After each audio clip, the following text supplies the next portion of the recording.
An overview of wood stains. The natural beauty of wood is undeniable, but sometimes you need to enhance its appearance to truly make it stand out.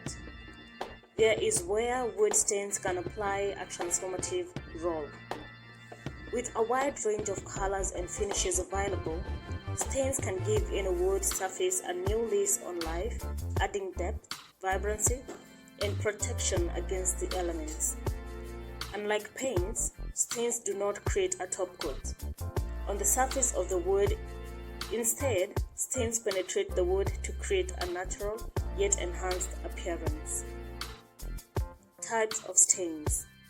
There are two main types of stains: penetrating and surface. Penetrating stains penetrate deep into a wood pores, fading with exposure to light and other elements. Surface stains are applied on top of the material and do not change its color or texture. If you want your finish to last as long as possible, look for a penetrating stain.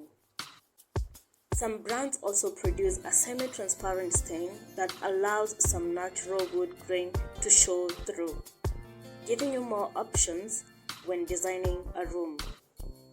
Stains are available in oil-based and water-based formulas.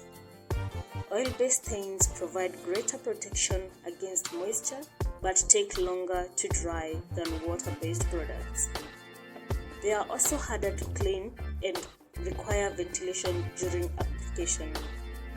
On the other hand, water-based stains tend to yellow with age and have lower VOC levels than their oil-based counterparts. Other classifications of stains. Chemical stains. Chemical stains using substances like lime, ammonia, copper sulfate, and potassium dichromate react with the chemical naturally present in wood to produce color. However, these stains are dangerous to use. They can cause burns and have health risks. Pigment-based stains. Pigment stains consist of finely ground earth or colored synthetic particles mixed with binders and thinners. These stains create an opaque, paint-like coating on the wood surface, effectively hiding the natural wood grain. They are commonly used for techniques like glazing and graining, where the focus is not on showcasing the wood's beauty. Varnish stains.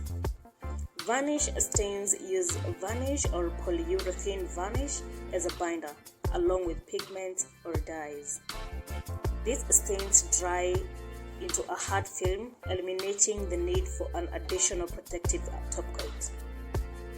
Varnish stains dry quickly, so care must be taken during application to avoid visible brush marks. Lacquer stains. Lacquer stains employ fast-drying alkyd varnish or lacquer binders in combination with pigment or dyes. They are typically sprayed onto the wood surface and quickly wiped off. Dye stains. Dye stains differ from pigment stains as they dissolve in solvents and do not require binders. Dye stains come in different types based on their solvent capabilities: water-soluble, alcohol-soluble, oil-soluble, and non-grain raising dyes. Oil-based stains. Oil-based stains are popularly among consumers and use oil as the binder or solvent. These stains often include linseed oil as a binder, making them easier to apply and forgiving to beginners. Gel stains. Gel stains are thickened stains that sit on the surface of the wood rather than penetrating it. They are mostly pigment-based and are especially useful for blotchy woods like pine, cherry, maple, and birch. Non-grain raising stains. NGR stains feature dyes dissolved in glycoether solvents and are often thinned with acetone. NGR stains dry rapidly and provide a flat even finish without raising the wood grain. However, they can be expensive and toxic, especially in non-concentrated form, necessitating careful use in well-ventilated environments. How staining works.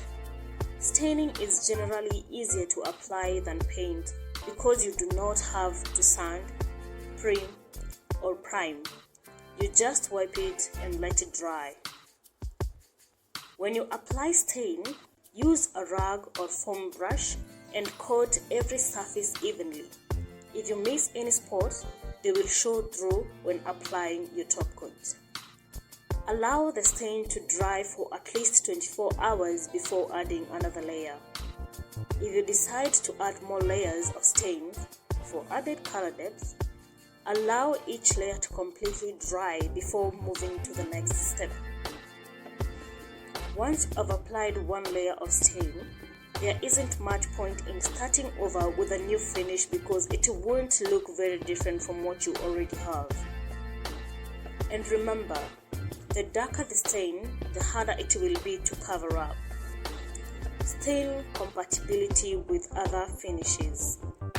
Stains are commonly used in conjunction with other finishes, requiring the application of a top coat. Additionally, certain wood types may necessitate the use of sealers or conditioner coats prior to staining. Sealers.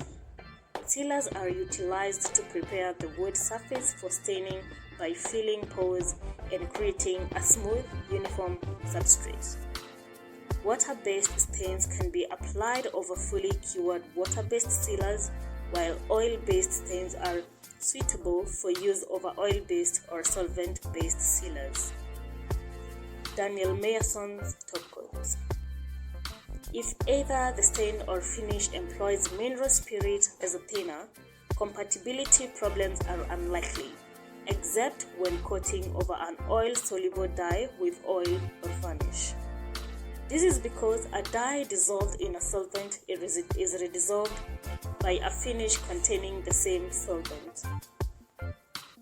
Water-based finishes redissolve water or non-grain raising dyes, while shellac redissolves alcohol dye and oil varnish, and lacquer redissolves oil dye. Water-based stains binder can be redissolved by glycoether or lacquer thinner, and water-based finishes contain glycoether and lacquer contains lacquer thinner.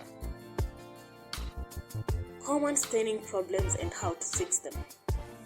1. The stain didn't give you the color implied by the name on the can. Different wood and application methods can affect the color outcome, so test the color on a scrap wood before applying it on your project. Remove as much of the color as you can with the appropriate solvent or lacquer thinner that contains. Then restain with a color that will give you the desired results. 2. The stain highlighted washboard-like meal marks and tear-outs that you had not noticed before. Resand and restain, focusing on removing or minimizing the meal marks. It's not necessary to remove all the color before restaining. 3. The color came out differently from that on the store sample. Adjust the color to the stain to achieve your desired results, and always test the stain on a scrap piece of wood first. You can adjust the color by adding compatible pigment or dye colorant and thinning with an appropriate thinner. 4.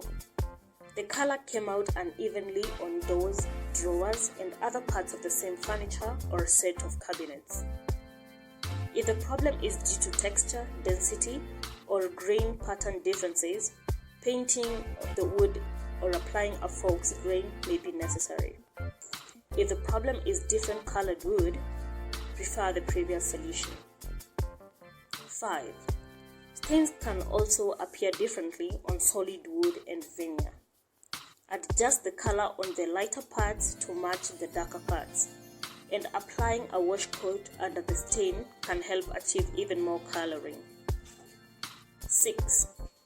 The end grain became too dark. Sand the end grain better before applying the stain. Use a washcloth to stiffen the wood fibers and improve sanding effectiveness, or spray the stain and leave it. 7. The stain bled into finish, showing up a small spot of color over some of the spots. Stripe off the finish and restain. Use a different non-interfering finish or apply a barrier coat of shellac before applying the final finish. 8. The stain didn't dry. Wash off some of the stain with naphtha, acetone, or lacquer thinner, then restain after the solvent evaporates. The solvent should remove oil from the surface, allowing the stain to dry. 9. The wood feels rough or fuzzy after you applied the stain. Water-based stains or certain dyes can raise the grain. You have to lightly sand off the raised grain.